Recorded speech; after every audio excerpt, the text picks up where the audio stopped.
திருமகள் தேடி வந்தாள். பகுதி 46. ஆஸ்பத்திரி காட்சி. தலைவாசல் ஒரு ஆஸ்பத்திரியில் கணபதி வெங்கடாசலத்திற்கு ஃபோன் செய்கிறான்.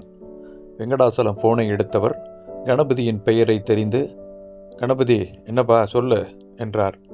அப்போது கணபதி, ஐயா, லாரி ஓனர் ராமலிங்கம் மருத்துவமனையில் உயிருக்கு போராடுகிறார் என்று கூறுகிறான். அடுத்த அரை மணி நேரத்தில் மருதமுத்துவுக்கு தகவல் செல்கிறது. இருவரும் சிவக்குமாருக்கு ஃபோன் செய்கிறார்கள். அதிகாலை நேரத்தில் சிவக்குமார் காரில் தலைவாசல் அருகே உள்ள ஒரு ஆஸ்பத்திரியில் லாரி ஓனர் ராமலிங்கத்தை பார்க்கிறார். அதே நேரம் ராஜாங்கம் அங்கே வந்து ஆஸ்பத்திரியில் உடல்நிலை சரியில்லாத சூழலில் இருக்கும் ராமலிங்கத்தை பார்க்கிறார். சிவக்குமார் ராஜாங்கத்தை பார்த்து சற்று குழப்பமடைகிறான். என்ன என்று அவனுக்கு புரிவதற்கு சற்று நேரமாயிற்று. அப்போது அருகில் இருந்த கணபதி சிவக்குமாருக்கு விளக்குகிறான்.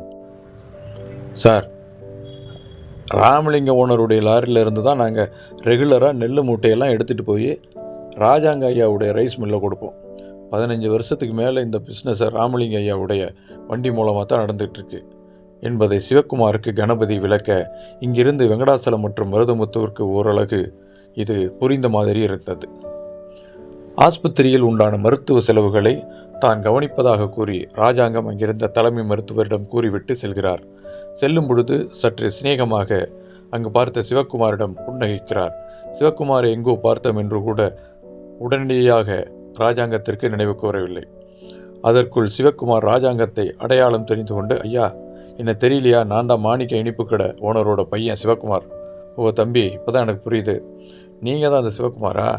ஏதோ ஒரு சில தடவை நான் பார்த்துருக்கேன் தம்பி, எனக்கு சரியாக நினைவுக்கு வரல.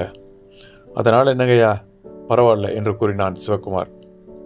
ராஜாங்கம் சிநேகமாக ஒரு பார்வையை அங்கிருந்து வெங்கடாசலம் மற்றும் மருதமுத்துவிடம் உதிர்த்துவிட்டு அங்கிருந்து மெல்ல கிளம்புகிறான்.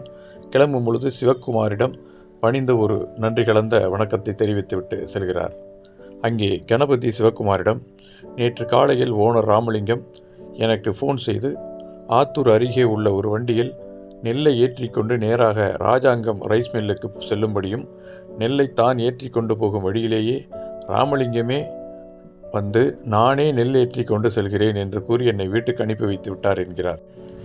இந்த தகவல் சிவக்குமாருக்கும் வெங்கடாசலத்திற்கும் மருந்து கடை ஓனர் மருதமுத்துவுக்கும் சற்று குழப்பமாகவும் எதுவும் புரியாததாகவும் இருந்தது. அதன் பிறகு ஓனர் ராமலிங்கத்தின் தம்பி சுந்தர் தனக்கு ஃபோன் செய்ததாகவும், அதில் நீயே மறுபடியும் வண்டியை எடுத்து கொண்டு போய் அண்ணனுக்கு உடல்நிலை சரியில்லை, என்ன ஏது என்று தெரியவில்லை, நீ ராஜாங்க மில்லில் இருந்து வண்டியை கொண்டு போய் நமது லாரி ஷெட்டில் விட்டுவிடு என்று கூறியதாகவும் கணபதி விளக்கமாக கூறினான்.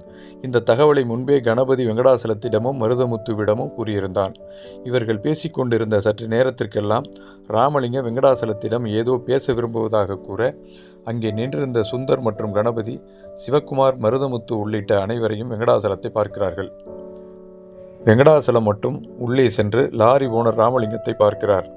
அருகில் மனைவி மற்றும் ராமலிங்கத்தின் 2 மகன்களும் அங்கே நிற்கிறார்கள்.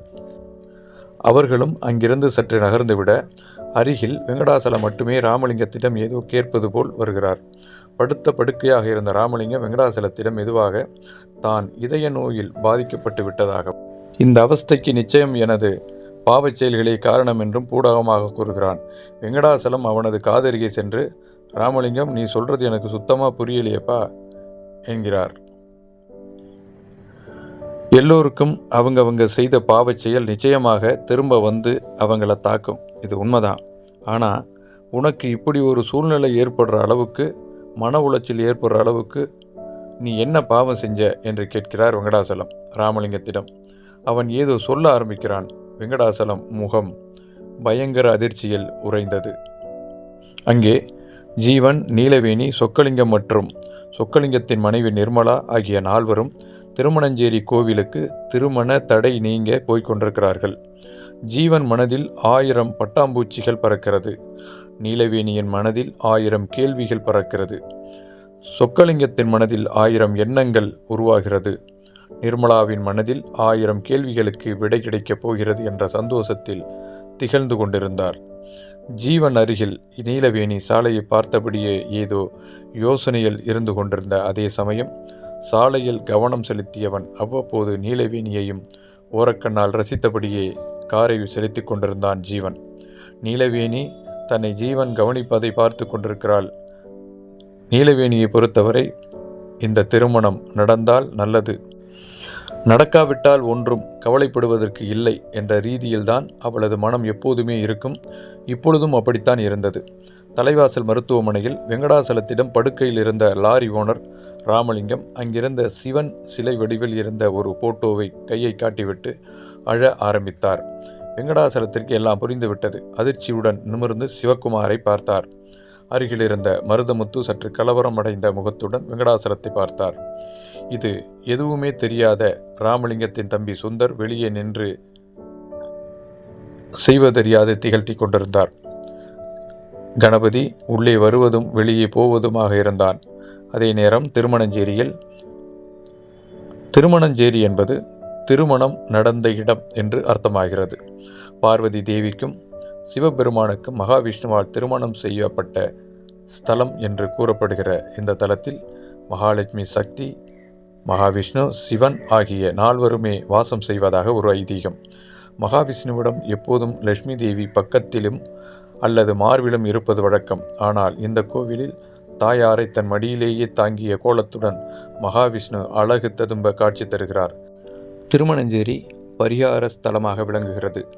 லட்சுமி நாராயணன் கேட்டதை கொடுக்கும் வரதராஜன், ஸ்ரீதேவி, பூதேவி சமேதரான இவர்களை வணங்கி வழிபட்டால் தடைகள் நீங்கி விரைவில் திருமணம் நடக்கும் என்று அங்கே இருக்கும் ஒரு ஐயர் மிகவும் தெளிவாக ஜீவன் மற்றும் நீலவேணியிடம் எடுத்து கூறிக்கொண்டிருக்கிறார்.